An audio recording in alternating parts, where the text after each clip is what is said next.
یاسین پڑھنا جب میں نے شروع کی، اس شاگرد نے کہا استاد جی یاسین پڑھنا بند کر دو۔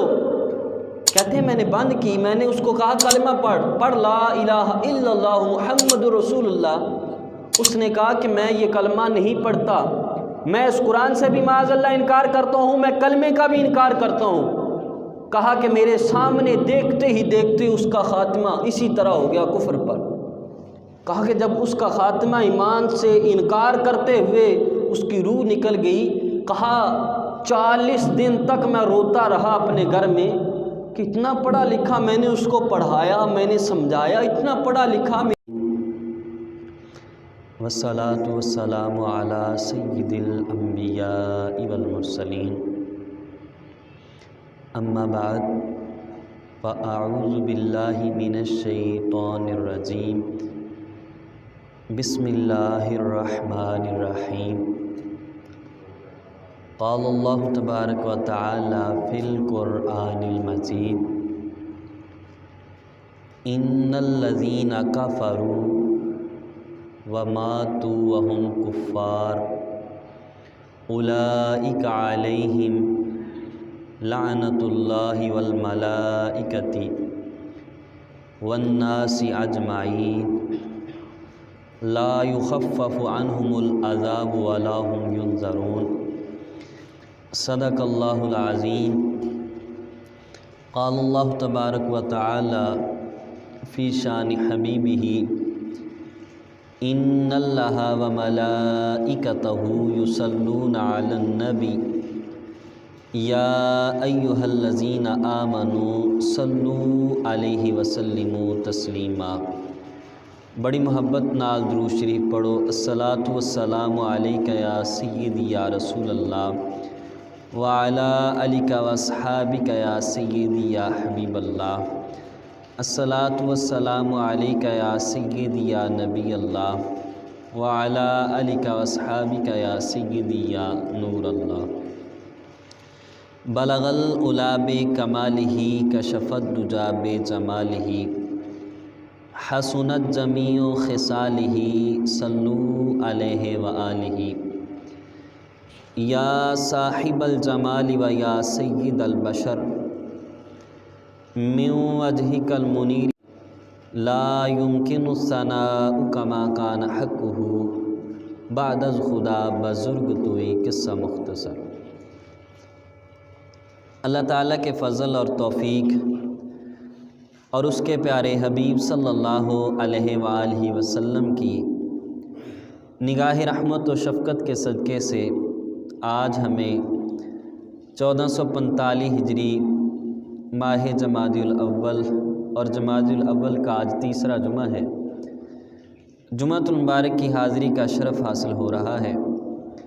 اللہ کریم کی بارگاہ میں دعا ہے کہ اللہ کریم ہمارا یہاں آنا اپنی پاک بارگاہ میں قبول و منظور فرمائے، اور اللہ کریم کی بارگاہ میں دعا ہے کہ اللہ کریم میری زبان پر کلمۃ الحق جاری فرمائے اور ہمیں سن سنا کے یاد رکھ کے اس پر عمل کی توفیق عطا فرمائے۔ عزیزان ذی احتشام، پچھلے جمعۃ المبارک میں آپ نے موت کی تیاری، قبر کی تیاری اور قبر کو یاد رکھنے کے حوالے سے یہ قرآن و احادیث سے کچھ باتیں سماعت کی تھی۔ آج کے جمعۃ المبارک میں آپ سماعت کریں گے فکر آخرت میں جو چیز سب سے اہم ہے وہ ہے بندے کا ایمان، کہ ایمان کس طریقے سے سلامت رکھا جا سکتا ہے اور کون سے ایسے گناہ ہیں جن وجہ سے معاذ اللہ اندیشہ ہے، خطرہ ہے کہ بندہ مومن ہونے کے ناطے کفر پر مر جائے۔ تو برے خاتمے کی وجوہات یہ چیزیں آپ سماعت کریں گے، اور کفر کیسی ایک بری چیز ہے کلام مجید سے سماعت کریں۔ اللہ کریم ارشاد فرماتا ہے دوسرے سپارے میں، ان الذین کفروا وماتوا وهم کفار۔ اللہ کریم نے ارشاد فرمایا بے شک وہ لوگ جو کافر ہوئے اور کافر ہی مر گئے، ان الذین کفروا وماتوا وهم کفار اولئک علیہم لعنۃ اللہ والملائکۃ والناس اجمعین۔ فرمایا کافر ہو گئے، کفر پر ہی مر گئے، ان پر فرمایا اللہ کی بھی لعنت ہے، فرشتوں کی بھی لعنت ہے، اور سارے لوگوں کی لعنت ہے۔ فرمایا پوری مخلوق کی لعنت ہے ان لوگوں پر معاذ اللہ کے جو کفر پر مر گئے۔ فرمایا لا یخفف عنہم العذاب ولا هم ینظرون، اور جو کافر مر گیا فرمایا اب اس سے کوئی عذاب ہلکا نہیں کیا جائے گا، مہلت نہیں دی جائے گی، نہ ہی اسے کچھ مہلت دی جائے گی، نہ ہی اس کا کوئی عذاب ہلکا کیا جائے گا۔ بس جب مر گیا کفر پر اب ہمیشہ کے لیے اس کا مقدر جہنم بن گئی، ہمیشہ کے لیے اس کا مقدر آگ بن گئی۔ تو یہ کفر کی سزا ہے کہ جو بندہ معاذ اللہ کفر پر مر گیا۔ تو اس لیے بندہ مومن کو ہر وقت اپنے ایمان کی فکر ہونی چاہیے کہ اللہ کریم میرا خاتمہ ایمان پر فرمائے، اللہ کریم مجھے موت ایمان پر دے۔ تو ایمان بڑی ایک اہم، بندے کے پاس سب سے بڑا سرمایہ ہی ایمان ہے، ایمان سے بڑی کوئی چیز نہیں ہے۔ تو ایمان کی بندے کو ہر وقت فکر رہنی چاہیے۔ اور برے خاتمے کے اسباب امام جلال الدین سیوطی علیہ الرحمہ نے شرح الصدور میں علماء کے حوالے سے نقل کیا ہے، فرماتے ہیں برے خاتمے کے اسباب کی 4 وجوہات ہیں۔ پہلے نمبر پر امام جلال الدین سیوطی علیہ الرحمہ آپ فرماتے ہیں کہ نماز میں سستی، یہ بھی برے خاتمے کا سبب ہو سکتی ہے۔ فرمایا کہ شراب نوشی، شراب کو پینا، یہ بھی برے خاتمے کا سبب ہو سکتی ہے۔ اور فرمایا والدین کی نافرمانی اور مسلمانوں کو تکلیف دینا، ستانا، ایذا دینا، فرمایا یہ 4 چیزیں برے خاتمے کا سبب ہو سکتی ہیں کہ بندہ مومن ہو، مومن ہونے کے باوجود ہو سکتا ہے کہ ان گناہوں کی وجہ سے اس کا خاتمہ کفر پر ہو جائے۔ اب غور کرنا، نماز میں سستی کرنا، نماز نہ پڑھنا۔ اب اس حوالے سے کلام مجید کی آیات سماعت فرمائے۔ اللہ فرماتا ہے 30ویں پارے میں سورۃ ماعون میں، اللہ فرماتا ہے فویل للمصلین الذین هم عن صلاتهم ساہون۔ فرمایا ہلاکت ہے ان نمازیوں کے لیے، بربادی ہے ان نمازیوں کے لیے جو اپنی نمازوں میں سستی کرتے ہیں۔ اب اس آیت کریمہ کے تحت علماء نے لکھا ہے کہ سستی کرنے سے مراد یہ ہے کہ بعض دفعہ بندہ نماز پڑھ لے، بعض دفعہ نماز نہ پڑھے، یا بندہ نماز کا وقت گزار کے پڑھے، تو اس بندے کے لیے اللہ فرماتا ہے فویل، ویل اس کے لیے یعنی ہلاکت۔ تو یہ ویل فرماتے ہیں کہ جہنم میں ویل نامی ایک وادی ہے، اور فرمایا ویل نامی وادی، اس کی تپش، اس کی گرمی اتنی ہے کہ خود جہنم بھی اس کی تپش سے اللہ کی پناہ مانگتی ہے۔ فرمایا اس وادی میں معاذ اللہ بے نمازیوں کو، نماز میں سستی کرنے والوں کو اس وادی میں ڈالا جائے گا، یہ جہنم کی وادی جو ویل ہے، اس وادی میں۔ اور ایک اور جگہ اللہ کریم نے ارشاد فرمایا کلام مجید میں، فرمایا فخلف من بعدہم خلف اضاعوا الصلاۃ واتبعوا الشہوات فسوف یلقون غیا۔ فرمایا ان کے بعد ایسے لوگ آئے کہ جنہوں نے اپنی نمازوں کو ضائع کیا اور خواہشات کی پیروی کی۔ اللہ فرماتا ہے فسوف یلقون غیا، فرمایا ان قریب ہم ان کو جہنم کی وادی غی میں ڈال دیں گے۔ یعنی جن لوگوں نے اپنی نمازوں کو ضائع کر دیا، اپنی نمازوں کو پس پشت ڈال دیا، اپنی نمازوں کو چھوڑ دیا، اللہ فرماتا ہے کلام مجید میں، فرمایا ان لوگوں کا مقدر جہنم کی وادی، وادی غی ہے۔ فرمایا اللہ کریم ان لوگوں کو ایک جگہ فرمایا ویل نامی وادی میں ڈالے گا، دوسری جگہ فرمایا وادی غی میں اللہ کریم ان لوگوں کو ڈالے گا کہ جن لوگوں نے نمازوں میں سستی کی، اپنی نمازوں کو چھوڑ دیا۔ اور یہ ویل نامی وادی ایسی وادی ہے کہ پوری جہنم میں سب سے زیادہ گرمی اسی میں ہے۔ اور فرمایا اس میں نماز میں سستی کرنے والے، شراب پینے والے، سود خور، والدین کے نافرمان، یہ سارے لوگ اسی وادی میں ڈالے جائیں گے، جہنم کی وادی غی میں ڈالے جائیں گے۔ تو یہ نماز میں سستی کرنے کا وبال۔ اور ایک اور جگہ اللہ کریم نے کلام مجید میں ارشاد فرمایا یا ایھا الذین آمنوا لا تلہکم اموالکم ولا اولادکم عن ذکر اللہ ومن یفعل ذلک فاولئک هم الخاسرون۔ فرمایا اے ایمان والو، اے لوگو، تمہیں تمہارے مال اور تمہاری اولاد اللہ کے ذکر سے غافل نہ کر دیں۔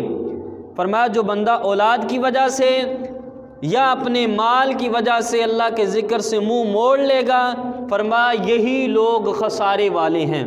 اور ایک اور جگہ اللہ کریم نے کلام مجید میں ارشاد فرمایا وَمَنْ أَعْرَضَ عَنْ ذِكْرِي فَإِنَّ لَهُ مَعِيشَةً ضَنْكًا وَنَحْشُرُهُ يَوْمَ الْقِيَامَةِ أَعْمَىٰ۔ اللہ فرماتا ہے کہ جو بندہ میرے ذکر سے وَمَنْ أَعْرَضَ عَنْ ذِكْرِي فَإِنَّ لَهُ مَعِيشَةً ضَنْكًا وَنَحْشُرُهُ يَوْمَ الْقِيَامَةِ أَعْمَىٰ۔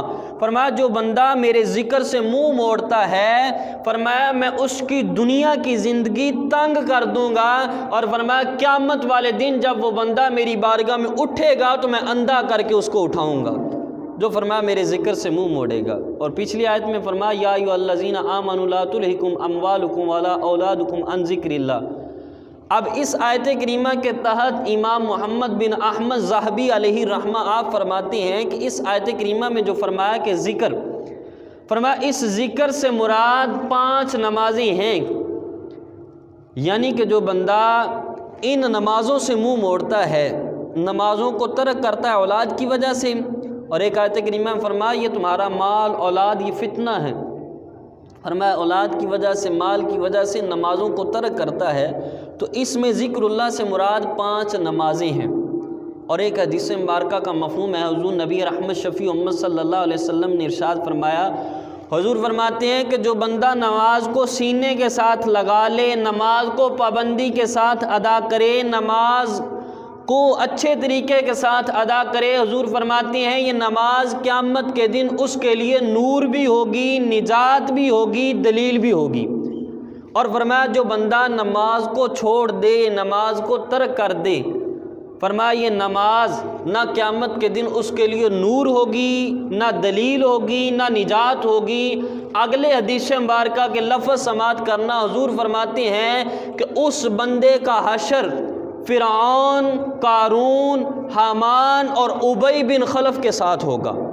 جو بندہ فرمایا نماز کو چھوڑ دے گا، جو نماز کو پس پشت ڈال دے گا، فرمایا اس کا حشر فرعون کے ساتھ، قارون کے ساتھ، حامان کے ساتھ، ابی بن خلف کے ساتھ اس بندے کا حشر ہوگا۔ یہ حدیث مبارکہ کے لفظ ہیں، حضور ارشاد فرماتے ہیں۔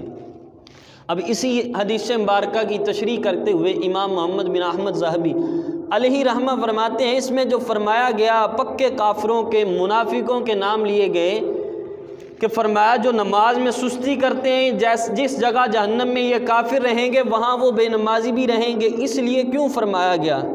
فرمایا نماز چھوڑنے کی چند وجوہات ہوتی ہیں، یا تو بندہ حکومت کی مصروفیت کی وجہ سے نماز نہیں پڑھتا، یا بندہ وزارت کی مصروفیت کی وجہ سے نماز نہیں پڑھتا، یا بندہ تجارت کی مصروفیت کی وجہ سے نماز نہیں پڑھتا، یا دنیا داری مال و دولت کی وجہ سے نماز نہیں پڑھتا۔ فرمایا جو اس آیت کریمہ میں فرمایا گیا ہے کہ اس بندے کا حشر فرعون، حامان، قارون اور ابی بن خلف کے ساتھ ہوگا، اس کا مطلب یہ ہے کہ جو حکمران ہو، حاکم ہونے کے باوجود حکومت کی مصروفیات کی وجہ سے نماز چھوڑ دے گا، اللہ اس حکمران کو جہاں فرعون جہنم میں ہے اس فرعون کے ساتھ رکھے گا۔ اب غور کریں نماز کی کتنی اہمیت ہے۔ اب آگے الیکشن آ رہے ہیں، 8 فروری کو یا 11 کو ہوں گے، ٹھیک ہے، ان قریب آئیں گے۔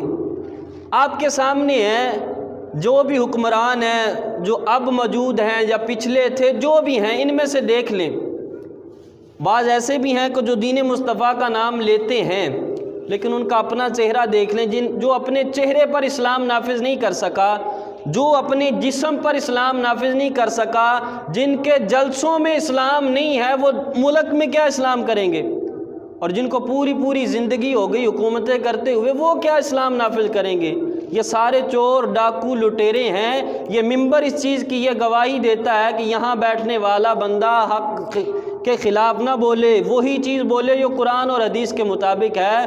تو بزرگوں اس چیز کو ذہن نشین کر لو، کہیں ان کا ساتھ دینے کی وجہ سے آپ بھی انہی کے ساتھ نہ ہو جائیں۔ اس لیے یہ آنے والا دور ہے، یہ آپ کو یہ بھی کہیں گے حاجی صاحب ہم آپ کے نوکر، ہم آپ کے خادم، میاں صاحب ہم آپ کے خادم، حکم دیں، لیکن اس کے بعد کوئی بندہ نظر نہیں آئے گا یہ کون ہے یا کہاں سے آئے ہیں، کدھر گئے ہیں۔ یہ خود دین کے پہرے دار نہیں ہے، دین میں وفاداری کرنے والے نہیں۔ یہ حکومت دیکھ لیں انہوں نے کیا غداری کی، ممتاز قادری کو پھانسی چڑھایا، وہ عاشق رسول تھا۔ یہ دین کے ساتھ غداری ہے کہ نہیں غداری؟ پھر پچھلی حکومت دیکھ لیں انہوں نے کیا کیا، جو ختم نبوت کی خاطر، حضور کے دین کی خاطر جنہوں نے پہرا دیا، جو کفر کے خلاف بولے سرعام، ان کے سینوں پر گولیاں چلائیں، یہ دین والے ہیں۔ لہٰذا ایسے چوروں سے، ایسے لٹیروں سے، ایسے ڈاکوؤں سے بچ جائیں۔ اور نماز کا حال سن لیں، حضور فرماتے ہیں ایسے لوگوں کا حشر فرعون کے ساتھ ہوگا۔ ان لوگوں کی ریکارڈنگیں موجود ہے، قرآن خاتم النبیین جس کو نہیں کہنا آتا، جس کو قرآن کی سورت اخلاص نہیں آتی، جس کو سورت کوثر نہیں آتی، وہ ملک کیسے چلا لے گا جس کو قرآن پڑھنا نہیں آتا؟ حکومت کے یہ تقاضے نہیں ہیں، حکمران وہ ہوتا ہے حکومت کے تقاضے جو عالم دین ہو، جو دین کو جانتا ہو، جس کو پتہ ہو میں نے اس گناہ کی سزا کیا دینی ہے، اس گناہ کی سزا کیا دینی ہے، شرعی طور پر اس کا کیا گناہ کا عذاب کیا بنتا ہے، اس کی سزا کیا بنتی ہے۔ ایسے حکمران ہوتے ہیں۔ لہٰذا خود بھی جہنم کی آگ سے بچیں، اپنے گھر والوں کو، اپنے رشتہ داروں کو بھی ان لوگوں سے بچا لیں۔ اور اگر یہ چیز اگر آپ نے کرنا ہی ہے، بہتر ہے اگر کرنا ہی ہے یہ معاملہ ووٹ والا، تو اس بندے کو جو حضور کے دین کے اوپر پہرا دیتے ہیں، جو حضور کے دین کا نام لیتے ہیں، جن کے جلسوں میں بھی حضور کا نام نظر آتا ہے، جن کی محفلوں میں بھی حضور کا نام نظر آتا ہے، جو دن رات حضور کا نام لیتے ہیں، اگر یہ کام کرنا بھی ہے تو ان کے ساتھ کریں۔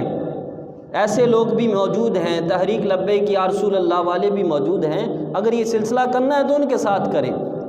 تو غور کریں، حضور فرماتے ہیں جو حاکم حکومت کی مصروفیت کی وجہ سے نماز ترک کرے گا، فرمایا اس کا حشر فرعون کے ساتھ ہوگا۔ اور فرمایا فرعون کا وزیر بھی تھا حامان، فرمایا جو وزارت کی وجہ سے نماز کو ترک کرے گا اللہ اس کا حشر حامان کے ساتھ کرے گا۔ فرمایا جو مال و دولت پیسے کی وجہ سے نماز کو ترک کرے گا اس کا حشر قارون کے ساتھ ہوگا۔ اور فرمایا جو تجارت کی وجہ سے، جو کام کاج کی مصروفیت کی وجہ سے جو کہے گا مولوی صاحب عصر کا ٹائم تو گاہکی کا ٹائم ہوتا ہے، مغرب کے وقت میں دکان بند نہیں کر سکتا، اگر میں دکان بند کروں تو 1000 روپے کا نقصان ہو جائے گا، میں مسجد نہیں آ سکتا، میں نماز نہیں پڑھ سکتا۔ فرمایا مکے کا بڑا منافق ابی بن خلف، حضور فرماتے ہیں اس تاجر کا جو تجارت کی وجہ سے، جو کام کاج کی وجہ سے نماز ترک کرتا ہے، حضور فرماتے ہیں اللہ جہنم میں ابی بن خلف کے ساتھ اس تاجر کو رکھے گا۔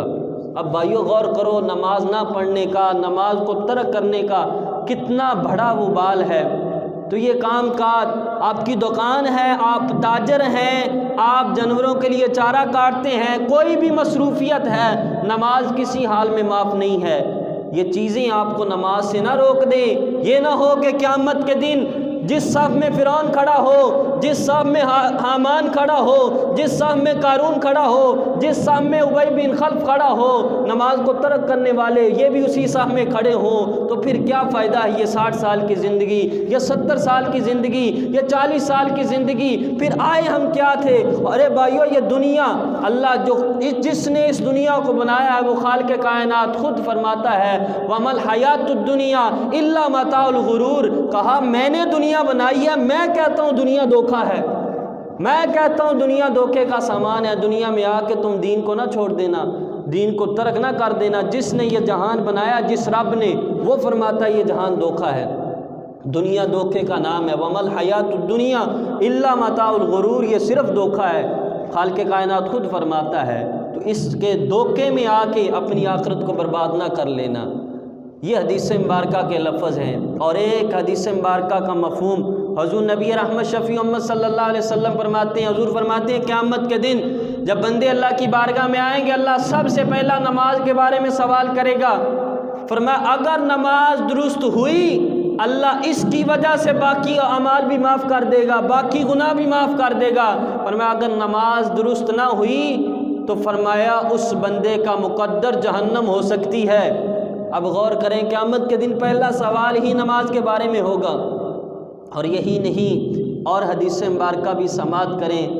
حضور نبی رحمت شفیع امت صلی اللہ علیہ وسلم کے صحابی ہیں حضرت عمر رضی اللہ تعالیٰ عنہ، جب آپ پر قاتلانہ حملہ ہوا تو کسی نے کہا نماز کا وقت آ گیا، کسی نے کہا حضور نماز کا وقت۔ فرمایا میں نماز ادا کروں گا زخمی حالت میں۔ فرمایا کیوں؟ کہ جس بندے نے نماز کو ترک کر دیا، نماز کو چھوڑ دیا، اس کا اسلام میں کوئی حصہ نہیں ہے۔ اور حضور کی حدیثیں ہیں، حضور کے صحابہ اس چیز پر گواہ ہیں۔ حضور کے صحابہ کہتے ہیں صحابہ کے دور میں، حضور کے دور میں جو آدمی فجر اور عشاء کی نماز نہیں پڑھتا تھا، صحابہ اس کو کافر سمجھتے تھے کہ یہ بندہ کافر ہے یا منافق ہے جو نماز نہیں پڑھتا۔ اب غور کریں، نماز نہ پڑھنے والے کو صحابہ یا کافر سمجھیں یا منافق سمجھیں، یہ کسی مولوی کی باتیں نہیں ہیں، حدیث رسول ہیں، حضور کے صحابہ کی باتیں اور حضور کی باتیں ہیں۔ حضور کے صحابہ اس بندے کو کافر یا منافق سمجھتے تھے، کہتے ہیں یہ دو بندے نماز نہیں پڑھتے، یا کافر یا منافق۔ فرماتے جو مسلمان ہے وہ تو نماز کو چھوڑ ہی نہیں سکتا۔ یہ غور کریں، اس قدر حدیث میں حضور نبی رحمت شفیع امت صلی اللہ علیہ وسلم نے نماز کے بارے میں سختی کے ساتھ بیان کیا۔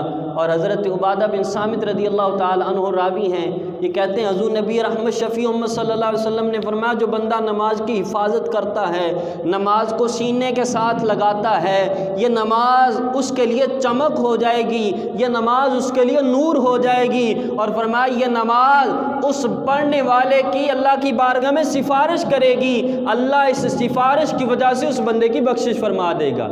اور فرمایا جس نے نماز کو نہ پڑھا، نماز کو چھوڑ دیا، فرمایا پھر یہ نماز یا سستی کی نماز میں فرمایا ایک کپڑے کی طرح لپیٹ کے اس کے منہ پر مار دی جائے گی یہ نماز، کہ تو دنیا میں رہ کے نماز نہیں پڑھتا تھا۔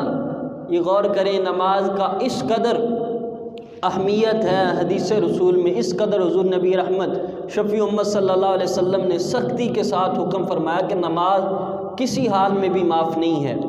اور بخاری شریف کی حدیث مبارکہ ہے، اور پڑھنی بھی ہے تو پھر صحیح طریقے سے پڑھنی ہے، اس طریقے کے ساتھ نہیں کہ بس آئے اور ٹائم پاس کیا اور چلے گئے، مجبوری سمجھ کے نہیں، شوق سمجھ کے پڑھنی ہے کہ اللہ نے ہم پر فرض کی ہے، محبت کے ساتھ الفت کے ساتھ پڑھنی ہے۔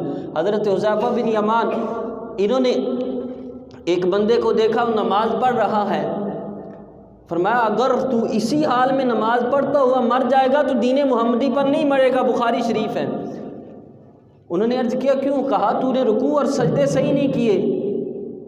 اور اگلی نسائی شریف کی روایت ہے، کہا کتنی دیر سے پڑھ رہا؟ کہا 40 سال سے۔ کہا 40 سال سے تیری نماز ہی نہیں ہے؟ نماز پڑھنی ہے، پھر رکوع بھی اچھے طریقے سے کرنا ہے، سجدہ بھی اچھے طریقے سے کرنا۔ اور ایک حدیث مبارکہ کا مفہوم حضور فرماتے ہیں بدترین چور وہ چور ہے جو نماز کا چور ہے۔ فرمایا بدترین چور وہ چور ہے جو نماز کا چور ہے۔ عرض کی یا رسول اللہ نماز کا چور بھی کوئی ہوتا ہے؟ فرمایا ہاں نماز کا چور بھی ہوتا ہے جو نماز کا رکوع اور سجدہ اچھے طریقے سے نہیں کرتا۔ فرمایا وہ نماز کا چور ہے۔ اور اس حدیث مبارکہ کی شرح میں مفتی احمد یار خان نیمی علیہ الرحمہ آپ لکھتے ہیں کہ نماز کا چور، فرماتے دو چور ہوتے ہیں، ایک مال کا چور، ایک نماز کا چور۔ فرماتے مال کے چور کا تو کچھ نہ کچھ فائدہ ہو جاتا ہے، مال مل جاتا ہے، سزا مل جاتی ہے، سزا تو ملتی ہے لیکن مال ہاتھ آ جاتا ہے۔ فرمایا نماز کا چور ایسا چور ہے نہ تو اس کے پلے کوئی شے رہتی ہے نہ نماز رہتی ہے، یعنی اس چور کے ہاتھ تو مال آ گیا، سزا مل گئی، اس کے ہاتھ کچھ بھی نہیں آیا۔ اس لیے اپنی نماز شوق کے ساتھ پڑھنی ہے، محبت کے ساتھ پڑھنی ہے۔ یہ میرے رب نے فرض کی ہے، یہ میرے رب کا حکم ہے، مجبوری سمجھ کے نہیں، بوجھ سمجھ کے نہیں، یہ نہیں کہ بس ٹال دے وقت پاس کیا، نہ، ادب کے ساتھ، محبت کے ساتھ، الفت کے ساتھ۔ میرے رب کا بلاوا ہے، اللہ کے ساتھ جس قدر محبت زیادہ ہوگی اس قدر عبادت میں لذت زیادہ آئے گی، اس قدر عبادت میں مزہ زیادہ آئے گا، عبادت میں مٹھاس آئے گی۔ بندہ جب عبادت کرے گا نا، گناہوں سے پاک ہو کے آ کے اللہ کی بارگاہ میں کھڑا ہوگا تو اس کا دل گواہی دے گا یہ نماز جو پڑھ رہا ہے اصل میں تو اپنے رب سے باتیں کر رہا ہے۔ اس وقت ہوگا جب تو دل سے کرے گا، جب الفت سے کرے گا، جب محبت سے کرے گا۔ تو فرمایا کہ پہلی چیز ہے نماز میں سستی کرنا، یہ فرمایا نماز میں سستی کرنا ہو سکتا ہے کہ نماز میں سستی کرنا تمہارے ایمان کو ضائع کر دے، مرتے وقت کلمہ نصیب نہ ہو۔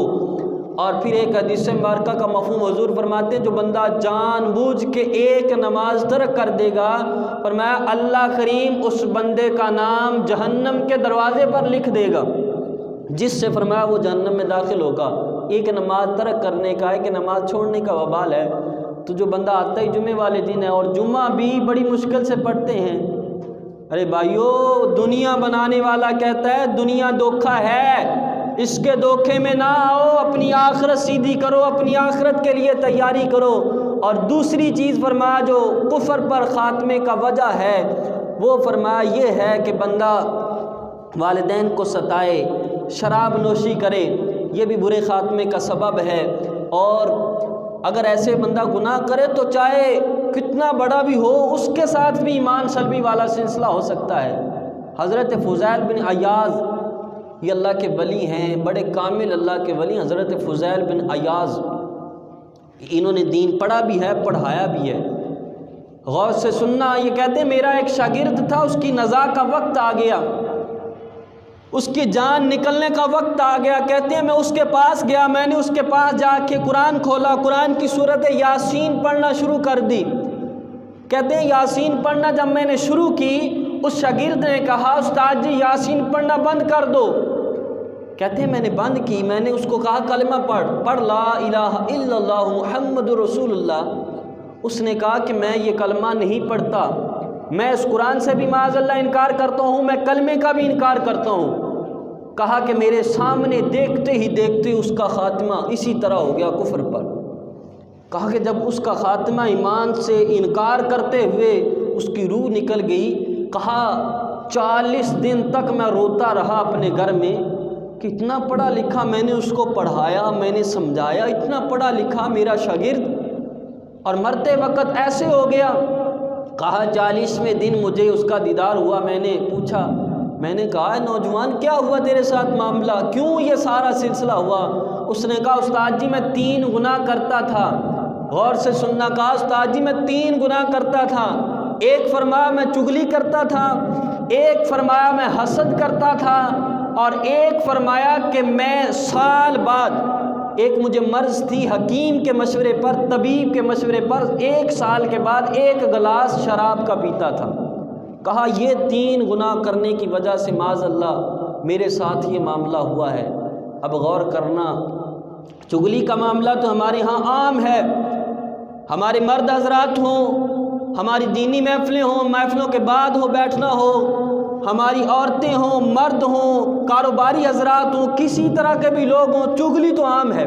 اور چغلی کی تعریف جو علماء نے کی ہے وہ فرمایا کہ کسی کے خلاف باتیں کرنا، ایسی باتیں جس کے ساتھ آپس میں ایک دوسرے کی لڑائی ہونے کا اندیشہ ہو، آپس میں ایک دوسرے کو لڑنے کا لڑوانے کا اندیشہ ہو، ایسی باتیں ایک دوسرے کے خلاف، اس کی بات اس کے ساتھ کر دی، اس کی بات اس کے ساتھ کر دی، جس کی وجہ سے ان میں آپس میں لڑائی ہو جائے، آپس میں جھگڑا ہو جائے، یہ چیز چغلی ہے۔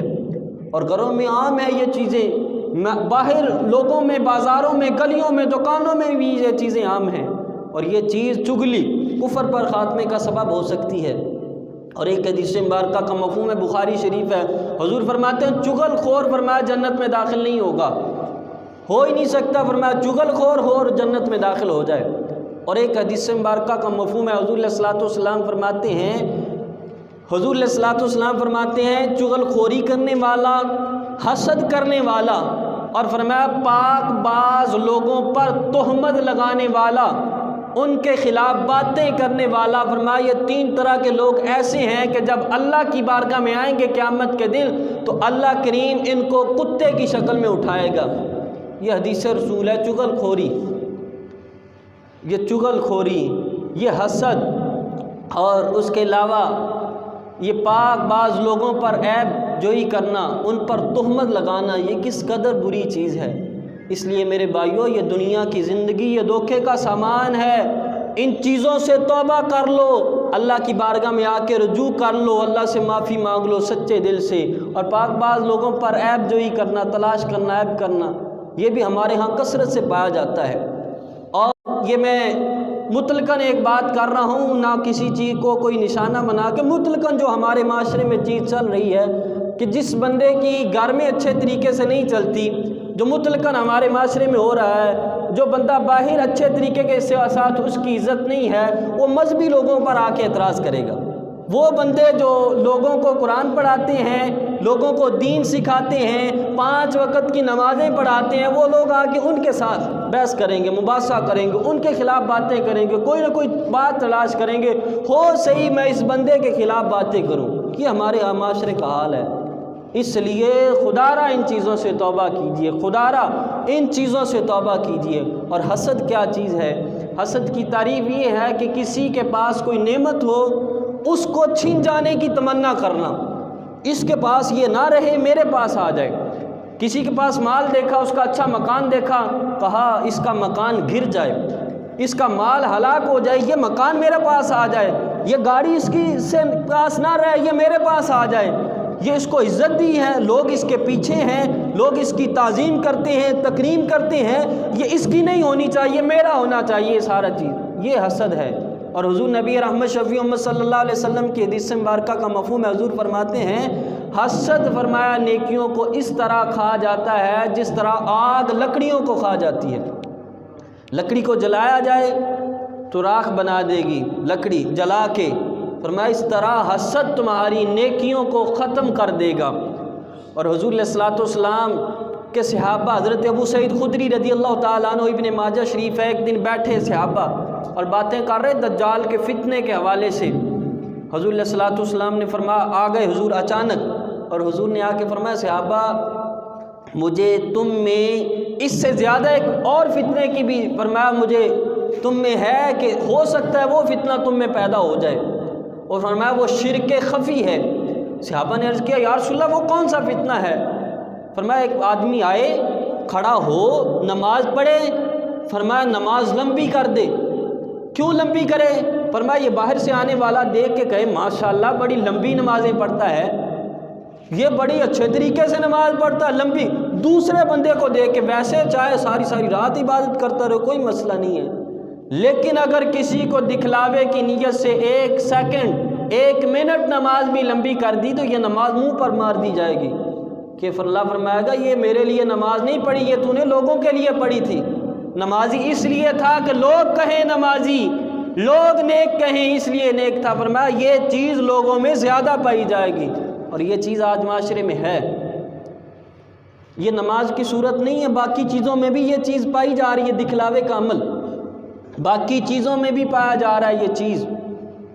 اور اس کے علاوہ دیکھ لیں ایک آدمی 500 روپیہ مسجد میں دیتا، مجھے ایک قاری صاحب نے بات سنائی اور سچا واقعہ سنایا۔ انہوں نے کہا کہ ایک آدمی 500 روپیہ مسجد میں دینے آیا، اس کا نام کوئی بھی تھا، زید تھا۔ قاری صاحب کہتے ہیں میں نے اعلان کر دیا کہ زید نے 500 روپیہ مسجد میں دیا ہے، جس طریقے سے اعلان کیا جاتا ہے اللہ اس کا دیا قبول کرے۔ کہتے ہیں میں نے اعلان کیا، وہ بندہ باہر سے واپس آیا، اس نے میرا بازو پکڑا، بازو پکڑ کے کہا قاری صاحب میں نے 5 لاکھ، اس وقت 5 لاکھ تھا، 5 لاکھ لگا کے حج کیا ہے، اور تو نے اکیلا یہ کہہ دیا کہ زید نے 500 دیا ہے، اعلان کر کے حاجی زید نے 500 دیا ہے۔ اب نیکی تو اسی جگہ ختم ہو گئی، جب تو نے حج کیا اس لیے کہ لوگ حاجی کہیں، نیکی تو ختم ہو گئی، اسی وقت ختم ہو گئی۔ فرمایا یہ چیز لوگوں میں زیادہ پائی جائے گی کہ لوگ نیکیاں دوسروں کو دکھائیں گے۔ ایک آدمی مسجد میں 500 دیتا ہے، مدرسے میں 500 دیتا ہے، کسی غریب کے ہاں ماہانہ 5000 کا راشن دیتا ہے تو پورے گاؤں میں وہ اشتہار کی صورت میں کر دے گا، کہے گا میں نے تو ایسے کیا تھا، میں بڑا، تاکہ لوگ کہیں ماشاءاللہ اس کے پاس مال ہے تو 5000 روپیہ ماہانہ یہ دیتا ہے غریبوں کو۔ ارے بھائیو نیکی تو وہ ہونی چاہیے کہ آپ کریں صرف اللہ کو پتہ ہو، کسی کو پتہ بھی نہ چلے، ایسی نیکی ہونی چاہیے، اس طریقے کے ساتھ اللہ کی بارگاہ میں آنا چاہیے۔ وہ کوئی بھی نیکی ہو، نماز ہو، صدقات ہو، خیرات ہو، اس طریقے سے ساتھ کرنا چاہیے۔ یہ حسد، یہ ریاکاری، یہ ایسے گناہ ہے۔ اور فرمایا شراب نوشی کرتا تھا، 1 سال بعد شراب کا 1 گلاس پیتا تھا، وہ بھی طبیب کے مشورے پر، تو اس کا خاتمہ کفر پر ہوا۔ جو آدمی روزانہ شراب کا عادی ہے. ہمارے ہاں شادیاں دیکھ لیں، شادیاں ہاں کیا کیا جاتا ہے؟ بے حیا، آباش، آوارہ لڑکیوں کو بلایا جاتا ہے، ان کو نچوایا جاتا ہے، اور شادی والے سارے مہمان آئے ہوں سارے شراب سریعام چلتی ہے. اب پیسہ اللہ نے اس لیے نہیں دیا تھا کہ اس ایسے کاموں میں خرچ کر دو، فضول کاموں میں ضائع کر دو، اس لیے اللہ نے نہیں دیا تھا. اب سریعام شراب چل رہی ہے. ارے پڑھا لکھا ہو، عالم دین ہو، دین کا درس دیتا ہو، سال بعد ایک شراب کا گلاس پیے، اللہ کو یہ پسند نہیں، اللہ اسے کافر کر کے مارتا ہے. جو بندہ ہر شادی میں شراب پیتا ہے، ہر شادی میں بے حیا عورتوں کو نچواتا ہے، ہر شادی میں بے حیائی کے کام کرتا ہے، اور ایسے چودھریوں سے، ایسے بڑے لوگوں سے اگر کہا جائے مسجد کا کام ہو رہا ہے، قاری صاحب کی خدمت کرنی ہے تو 100 روپیہ ابھی دیں گے تو بڑی مجبوری کے ساتھ کریں گے، اور 4 لاکھ 5 لاکھ ایک رات میں بے حیا عورتوں پر نشاور کر دیں گے. ایسے لوگ بھی اس معاشرے میں موجود ہیں، اور شراب پینے پہ آئیں تو چاہے ہزاروں کی شراب پی جائیں. خدارا ان چیزوں سے بچیے. اور شراب کتنی بری چیز ہے. حیدر کرار حضرت علی رضی اللہ تعالی عنہ آپ فرماتے ہیں کہ سمندر میں شراب کا، یہ مختلف طریقوں کے ساتھ، مختلف الفاظ کے ساتھ یہ روایت کتابوں میں موجود ہے. آپ فرماتے ہیں سمندر میں ایک شراب کا قطرہ گر جائے، سمندر کا پانی فرمایا دریا میں آئے، فرمایا دریا خشک ہو جائے، وہاں سے فرمایا گھوڑا گھاس کھائے، میں علی اس گھوڑے پر بھی سوار ہونا گوارا نہیں کرتا. شراب اتنی بری چیز ہے کہ اللہ رسول نے اس کو حرام کیا ہے. اور شادی کے موقع پر بوتل کی طرح شراب پی جائے، یہ شراب پینا کفر پر خاتمے کا سبب ہو سکتا ہے شراب پینے کی وجہ سے ایمان سلب ہو جائے. اس لیے اپنی شادیوں کو پاک کرو، اپنے گھروں کو پاک کرو. اور پھر شراب یہی نہیں ہے کہ گلاس کے ساتھ یہ جو شراب کی قسم ہے یہی شراب، اس نشے میں وہ نشہ بھی آ جائے گا جس کو پاؤڈر کا نام دیا گیا ہے، جس کو فیم کا نام دیا گیا ہے، جو سگریٹ میں بھر کے پیتے ہیں، یا مختلف طریقوں کے ساتھ سگریٹ کے ذریعے یا کسی طریقے کے ذریعے بھی جس کو جو نشہ دیتی ہے، ساری چیزیں اسی حکم میں آ جائیں گی. خدارا اپنے معاشرے سے ان چیزوں کا خاتمہ کیجیے، اپنے گھروں میں یہ چیزیں سنائیں، اپنی اولاد کو ایسے لوگوں کی صحبت سے دور رکھیں جو شرابی ہیں، جو ایسے کام کرتے ہیں، ان لوگوں سے دور رکھیے. ہو سکتا ہے کہ تمہارے گھر میں پیدا ہوا ہو، تم مسلمان ہو، وہ شراب کی وجہ سے، وہ اس نشے کی وجہ سے، وہ اس فیم پاؤڈر کی وجہ سے کفر پر اس کا خاتمہ ہو جائے. اس لیے خدارا یہ دنیا دھوکہ ہے، اس دنیا میں بچیں، شراب سے بھی بچیں. تو یہ ہے. اور پھر یہ واقعہ لکھنے کے بعد ساتھ ہی علماء نے شرح بھی کی ہے. ایک بندہ مسلمان تھا، ساری زندگی اللہ اللہ کرتا رہا. اب نزا کے وقت اگر اس کی زبان سے ایسا لفظ نکل گیا، ہو سکتا ہے کہتے ہیں وہ اس کی نزا کی سختی کی وجہ سے ہو، بہرحال اس کے ساتھ معاملہ مسلمانوں والا کیا جائے گا. لیکن یہ نہیں ہے کہ بندہ اس کو پکا ہی وہی سمجھ لے کافر ہی. لیکن فرمایا یہ چیزیں غور سے دیکھنا کفر پر خاتمے کا سبب. یہ فرمایا اللہ کا معاملہ ہے، یہ کیا اس کے ساتھ ہوا ہے، یہ کیا ہونا ہے. لیکن یہ چیزیں شراب نوشی، یہ چیزیں کفر پر خاتمے کا سبب ہو سکتی ہیں کہ اس کی وجہ سے اللہ کریم معاذ اللہ ایمان سلب کر لے. تو یہ چیزیں ہیں. اور یہی چیز نہیں، اس کے علاوہ اور بھی گناہ ہیں جن کی وجہ سے معاذ اللہ ہو سکتا ہے کہ بندے کا خاتمہ ایمان پر نہ ہو، بندے کا خاتمہ کفر پر ہو جائے. ہو سکتا ہے وہ نمازیں پڑھنے والا ہو، وہ اذانیں دینے والا ہو. ایک بزرگ علیہ رحمہ وہ فرماتے ہیں میں حج کرنے کے لیے گیا، کعبے کا طواف کر رہا تھا. میں نے ایک آدمی کو دیکھا، وہ کعبے کی دیواروں کے ساتھ، کعبے کے پردوں کے ساتھ لگ لگ کے صرف ایک دعا کر رہا تھا، مالک میرا خاتمہ ایمان پر کر دینا، مالک میرا خاتمہ ایمان پر کر دینا. لوگ مختلف دعائیں مانگتے ہیں، وہ ایک دعا مانگ رہا ہے. کہتے ہیں میں نے اس سے پوچھا اے اللہ کے بندے، تو بار بار یہی دعا مانگ رہا ہے، مالک میرا خاتمہ ایمان پر کر دے، مالک میرا خاتمہ ایمان پر کر دے، اس کی وجہ کیا ہے؟ کہتے ہیں انہوں نے جو واقعہ سنایا وہ بڑا دردناک تھا. کہتے ہیں انہوں نے سنایا میرا ایک بھائی تھا، اس نے 40 سال مسجد میں بلا معاوضہ اذان دی. یہ الفاظ بڑے سوکھے ہیں کہنے، لیکن عمل کرنا بہت مشکل ہے. بلا معاوضہ 40 سال مسجد میں اذان دی. اور میں اس کے مرنے کا وقت آیا، اس نے کہا قرآن دو، ہم نے قرآن دیا. اس نے کہا یہ قرآن پکڑ کر معاذ اللہ میں اس قرآن سے منہ پھیرتا ہوں فرمایا اسی حالت میں وہ مر گیا۔ دوسرا بھائی اس نے 30 سال ایک مسجد میں بلا معاوضہ اذان دی، جب نزا کا وقت آیا تو وہ بھی کفر پر مر گیا۔ وہ بزرگ کہتے مجھے بڑا افسوس ہوا، میں نے کہا وہ گناہ کیا کرتے تھے، وجہ کیا تھی؟ وہ سننا نوجوانوں کیا گناہ کرتے تھے؟ کہا 2 گناہ کرتے تھے، ایک عورتوں میں دلچسپی لیتے تھے اور دوسرا مردوں کی طرف شہوت کے ساتھ بری نظر کے ساتھ دیکھتے تھے۔ اب غور کریں، کالج جانے والا اسٹوڈنٹ گلی میں اچھے طریقے سے بال اچھے کر کے گلی کے چوک پر نکڑ پر کھڑا ہونے والا نوجوان، غور کرے کس کے لیے کھڑا ہو رہا ہے؟ وہ عورتیں دیکھنے کے لیے، وہ لڑکیاں دیکھنے کے لیے۔ بے شک تم مسلمان ہو، لوگ مسلمان کہتے ہیں، مسلمان کے گھر پیدا ہوا ہے، یہ گناہ ہو سکتا ہے تیرا ایمان سلب کر دے، ہو سکتا ہے تو نماز بھی پڑھتا ہو لیکن عورتوں کے ساتھ تیری دوستی ہو، عورتوں کے ساتھ تو باتیں کرتا ہو، آدھی رات تک تو آوارہ لڑکیوں کے ساتھ باتیں کرتا ہو سکتا ہے یہ کرنا، یہ تمہارا چوکوں میں کھڑا ہونا عورتوں کے لیے، لڑکیوں کے لیے تمہارے کفر کا سبب بن جائے۔ اس لیے نوجوانوں اس چیز پر غور کرو، اپنے موبائلوں کو پاک کرو، اپنی نگاہوں کو پاک کرو، اور عبادت میں لذت اس وقت آئے گی جب تمہاری نگاہ پاک ہوگی۔ زنا صرف شرمگاہ کا زنا نہیں ہوتا، زبان کا بھی زنا ہوتا ہے۔ آنکھ کا زنا یہ ہے کہ عورتوں کی طرف دلچسپی رکھنا، عورتوں کو دیکھنا اور تاڑنا عورتوں کو کہ کس راستے سے وہ گزرتی ہیں اور میں دیکھوں گا یہ چیزیں، اور مردوں کی طرف۔ اور یہ آج کل قوم لوط میں یہ تباہ کاری پائی جاتی تھی۔ قرآن اٹھا کے دیکھیں، آج کل اس معاشرے میں بھی یہ ہے کہ معاذ اللہ مرد مردوں کے ساتھ بدفعلی کر رہے ہیں۔ یہ چیزیں کرنا سکولوں میں کالجوں میں بھی اس چیز کا بھی رجحان ہے۔ نوجوانوں غور کرو، یہ گناہ تمہیں تمہارے خاتمہ کفر پر نہ کر دے، یہ نہ ہو کہ کافر ہو کے مر جائیں اور ہمیشہ کے لیے جہنم مقدر بن جائے۔ اس لیے خدا را اور پھر علماء نے لکھا ہے کہ جہاں ایسا معاملہ ہو، فرمایا پھر امرد کی طرف دیکھنا بھی گناہ ہے، فرمایا اس کے پاس بیٹھنا بھی گناہ ہے اگر ایسا معاملہ بنتا ہو، فرمایا ایسے لوگوں سے بچیں۔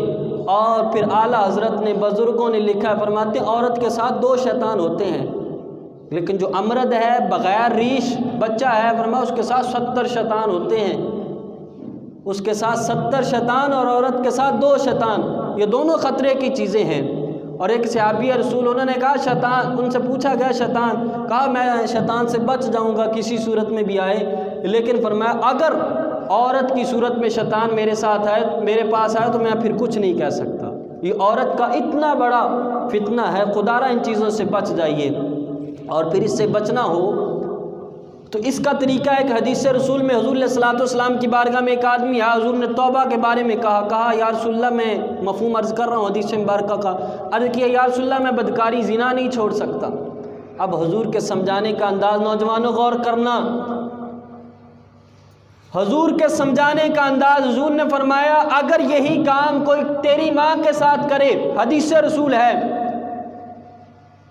عرض کیا یا رسول اللہ میں نہیں پسند کروں گا، کہا اگر کوئی تیری خالہ کے ساتھ کرے، کہا میں نہیں پسند کروں گا، کہا اگر کوئی تیری پھپھی کے ساتھ کرے، سارے رشتے کے حضور نے نام لیے، تیری بہن کے ساتھ، تیری بیوی کے ساتھ، کہا نہیں کروں گا۔ حضور نے پھر سینے پہ ہاتھ رکھا، وہ صحابی اسی جگہ بیٹھے جو بندہ آیا تھا، اسی جگہ بیٹھ کے اس نے توبہ کی سارے گناہوں سے، کہا حضور آج کے بعد یہ نہیں کروں گا۔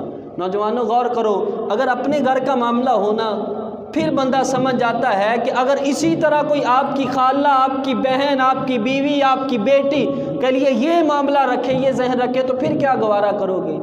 اس لیے جس کے لیے آپ چوک میں کھڑے ہوتے ہیں، نکڑ پر کھڑے ہوتے ہیں، بائک گاڑی رکشے کے پیچھے لگا دیتے ہیں، وہ بھی کسی کی ماں ہے، وہ بھی کسی کی بیوی ہے، وہ بھی کسی کی بہن ہے، وہ بھی کسی کی بیٹی ہے، اور یہ کام کرنا کفر پر خاتمے کا سبب ہو سکتی ہے۔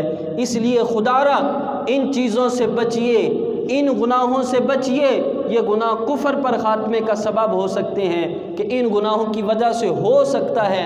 اور پھر یہیں تک محدود نہیں ہے، ہم نے سمجھا سارے کزن ہیں جی، چاچے کی یا تائے کی یا مامے کی یا کسی کی بھی لڑکی یا کزن ہے، بس کوئی پردہ نہیں، حدیث رسول میں حضور سے پوچھا کہ یا رسول اللہ صلی اللہ علیہ وسلم حضور دیور کے بارے میں ارشاد فرمائیے۔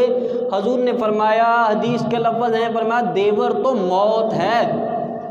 اور معاشرے میں ایسے معاملات بھی ہوئے ہیں، دیور اور بابی کے معاملات، اور یہ چیزیں ہمیں جہنم کی طرف لے کے جا رہی ہیں۔ نوجوانوں غور کرو، اس لیے انسانوں سے کزن کوئی نہیں ہوتا جس سے شادی ہو سکتی ہے، اس سے پردہ ضروری ہے بندے کا، اس سے پردہ کرنا چاہیے۔ تو خدا را ان چیزوں کی طرف غور کریں، ہو سکتا ہے یہ چیزیں کفر پر خاتمے کا سبب ہو جائیں، تو یہ چیزیں، یہ گناہ بڑے ہی خطرناک ہیں۔ اور اس کے علاوہ اور گناہ بھی ہیں۔ حضرت یوسف بن رباط علیہ رحمہ، آپ کہتے ہیں میں حضرت سفیان ثوری علیہ رحمہ کی بارگاہ میں حاضر ہوا، ساری رات وہ روتے رہے۔ میں نے پوچھا حضور گناہوں کی وجہ سے ساری رات روتے رہے؟ کہا میں گناہوں کی وجہ سے نہیں رویا، گناہ تو اللہ کی بارگاہ میں تنکے جتنی بھی تنکے سے کم حیثیت رکھتے ہیں، مجھے اپنے ایمان کی فکر ہے کہ یہ نہ ہو میں نے دین پڑھا ہے، سارا کچھ کیا ہے، اور آخر میں میرا ایمان سلب ہو جائے۔ تو یہ جو گناہ بیان ہوئے یہ ایمان چھین سکتے ہیں، ہو سکتا ہے ان گناہوں کی وجہ سے بندہ کفر پر مر جائے۔ اس لیے خدا را مسلمانوں ان گناہوں سے توبہ کیجئے، ان گناہوں سے بچیے۔ اور اس کے علاوہ اور بھی گناہ ہیں کہ جن کی وجہ سے بندے کا ہو سکتا ہے کہ خاتمہ ایمان پر نہ ہو، بندے کا خاتمہ کفر پر ہو۔ ایک بزرگ علیہ رحمہ کہتے ہیں میں ایک آدمی کے پاس گیا، اس کے مرنے کا وقت تھا، نزا کا وقت تھا، میں نے کہا کلمہ پڑھ لا الہ الا اللہ۔ وہ 10-11 بس یہی جملے بولتا جا رہا ہے اور کچھ نہیں کرتا، بس 10-11 کہتا جا رہا ہے۔ اس نے کہا میں کلمہ نہیں پڑھ سکتا۔ کہا وجہ کیا؟ کہا اگر میں کلمہ پڑھوں تو میرے اوپر آگ کا پہاڑ گرتا ہے، مجھے جلا دے گا۔ اسی حال میں مر گیا۔ بعد میں لوگوں نے پوچھا، ان بزرگوں نے پوچھا اس کی وجہ کیا تھی، یہ گناہ کیا کرتا تھا جو اس کے ساتھ یہ معاملہ ہو گیا ہے؟ تو کہا کہ یہ گناہ یہ کرتا تھا، ایک تو یہ سود کھاتا تھا اور دوسرا یہ ناپ تول میں کمی کرتا تھا۔ اور دو حدیث مبارکہ مختلف، ایک حدیث مبارکہ میں حضور نے فرمایا سود کے 73 درجے ہیں، ایک میں فرمایا کہ 70 ہیں، اور فرمایا سب سے کم یہ ہے کہ بندہ اپنی ماں کے ساتھ زنا کرے، اپنی ماں کے ساتھ بدکاری کرے۔ اور سود کیا ہوتا ہے کہ جنس پر جنس کی زیادتی لینا۔ آپ نے کسی آدمی کو 1 کلو گندم دی ہے تو بدلے میں 2 کلو لیں، 1000 دیا ہے تو یہ کریں کہ میں نے 1500 لینا ہے، 1200 لینا ہے۔ جنس پر جنس کی زیادتی یہ سود ہے، اور یہ ہمارے معاشرے میں عام ہے۔ بڑے لوگ کئی علاقوں میں ایسے ہے کہ بڑے لوگ قرضہ دے دیتے ہیں غریب لوگوں کو، اور پوری زندگیاں پھر کام بھی کرواتے ہیں اور پیسے بھی ڈبل لیتے ہیں۔ فرمایا سود کا ادنا درجہ حدیث رسول میں یہ ہے کہ بندہ اپنی ماں کے ساتھ زنا کرے۔ اس لیے یہ سود خوری ہو سکتا ہے ایمان سلب کر لے، ہو سکتا ہے اس سود کی وجہ سے بندے کی موت ایمان پر واقع نہ ہو سکتا ہے اس سود کی وجہ سے بندہ کفر پر مر جائے۔